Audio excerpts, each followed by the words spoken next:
Yo, what is up, handsome gamers? Shot Pro and welcome back to another video. So today we will be doing a Gangplank guide for Preseason 8 since Preseason 8 has started, as most of you know hopefully. And I want to be doing a guide for you guys so that you know what runes to take and what build to go, now with all the changes.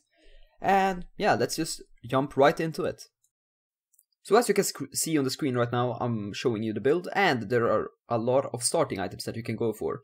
And so the first starting item is Spell Thief's Edge, and why do I recommend this item? This is the item I would go for, and that's because it has the Bandit passive now, and the Bandit passive is really important on GP to get gold from your queue. So yeah, I would personally go with that item, but in lanes that you can't really trade with, like Quinn or Jace, or Pantheon, you get the point. Against lane bullies, you're not really gonna be able to poke them down, and then I would just go Doran's Ring to have the health and the mana to be able to get your W. And if you have Spell Thief's Edge, I would recommend going for the refillable potion, and otherwise, if you went with Doran's Ring, I would go for 2 potions. So for the next items, I would go with a Sheen Rush, since you're gonna be getting the Triforce anyways, because it's a really good item on GP, but I would be getting the Sheen first towards the Triforce, because it's really good on GP, it gives you mana, which you might have problems with in lane, it gives you cooldown reduction, and it gives you the Sheen proc, which is really good to synergize with your Q, since the Q procs the Sheen proc. After the Sheen, I would go with Phage if you're facing bullies in lane, or a harder matchup.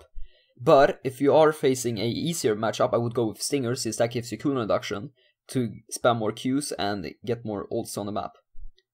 After the Triforce, you can start clearing the wave a lot easier, since you're gonna be one-shotting range creeps with your Barrow Q combo. And after the Triforce, I would rush Yomos straight after with the cooldown reduction item first, because if you do so, you're gonna have 45% cooldown reduction, and that's really important on GP. Plus, Yomos is a really good item on GP since it fills up the cooldown reduction you're missing, and it also gives you Armor Pen, which is really good with the barrels, and it gives you the movement speed bonus from the passive, or the active, I should say. After the Yomos, I would go with a Infinite Edge, since crit is really good on GP, and Infinite Edge is pretty much the crit item. So after your Infinite Edge, I would probably go with a crit build. You can also go with a lethality build, but we will talk about that later. If you go with the crit build, you're gonna be wanting to go Phantom Dancer into Static into Guardian Angel. The Phantom Dancer is really good on GP since it gives you a lot more crit, and it gives you crit with your barrels, and it's also really good against tanks, since you're gonna be auto-attacking them a lot then. I would also maybe prioritize Static Shiv over Phantom Dancer first, if you are having problems with your wave clear on your team, and if you're really behind and you have to wave clear a lot.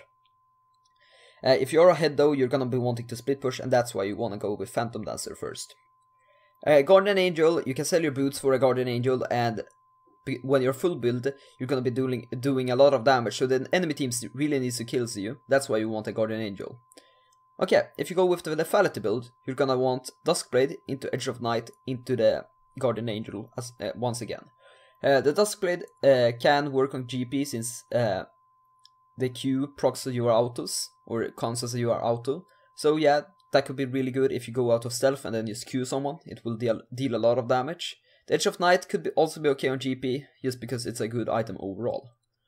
The Guardian Angel, as I said earlier, it's really good when you're full builded, because you're gonna be doing a lot of damage and the enemy team wants to kill you. The reason why I like the crit build over the lethality build is because I think it does more damage. It has a lot more split push potential as well, and I really love split pushing, especially in solo queue, when you can't really count on your team to do that well. If you split push, you can get them to late game a lot easier, and you can almost win the game out of split pushing solo-handedly. For the boots, I would go with, obviously, the tier 1 boots first, but then if I didn't face too much damage and I was really ahead, I would almost always go with Swiftness boots. I really like that item, especially on GP that doesn't have a lot of movement speed. But if you are facing a auto-attack heavy comp or a AD heavy comp, you can go with Nidans Abyss. If you are facing a CC heavy comp, you can go with Merc Threads. Also, if you're getting lane bullied by someone that auto-attacks a lot, I would also go with Nidans Abyss. For the upgrades, I would almost always go with Death Starter first, and then Fire at Will, with Raise Morale as the last item. And that is because I really like the Death Starter to take or secure kills across the map.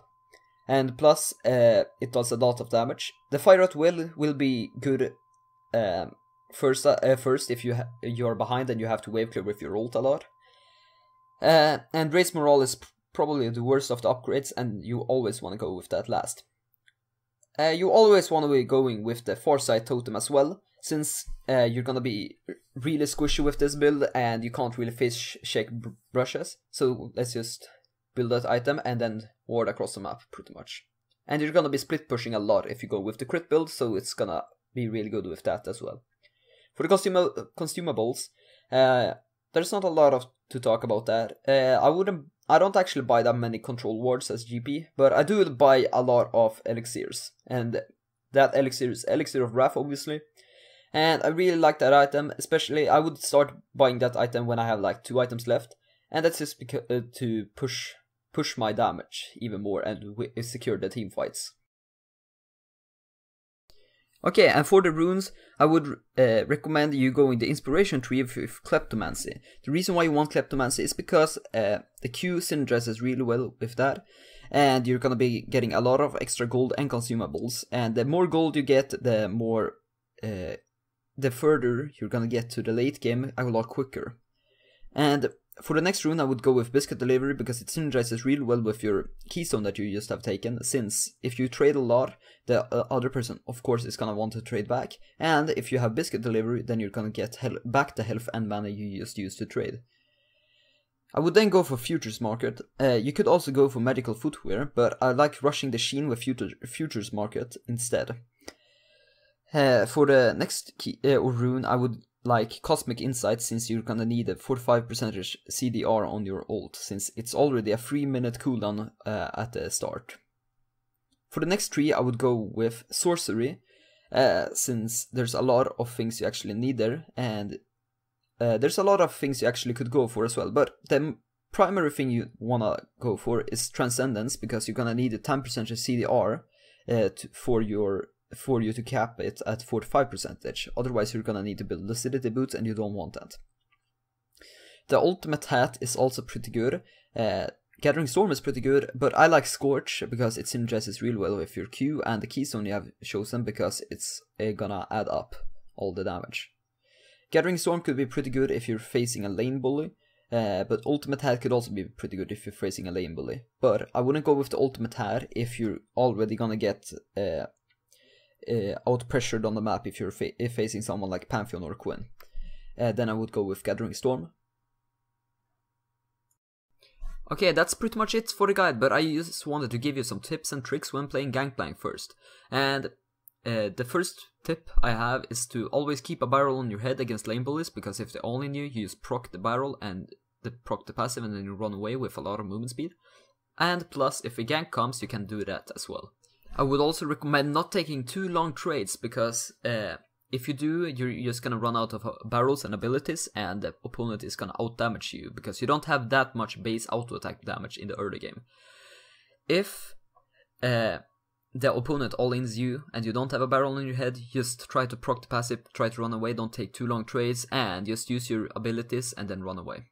And you just wanna poke with your Q in the early game against opponents like Tryndamere. You just gotta remember that they can't do that much when you Q, and then just as soon as they all in you, just run away. Yeah, that's pretty much it for the guide, guys. I hope you all enjoyed it, and if you wanna see me do a guide for Grasp Plank or Tank Plank or whatever, a tanky Gangplank build, then leave a like, leave a comment saying that you want a guide. If you want a guide for some other champion in the top lane, also leave a like, leave a comment saying that. And yeah, that's pretty much it. I hope you all enjoyed, thanks for watching, and stay tuned for more.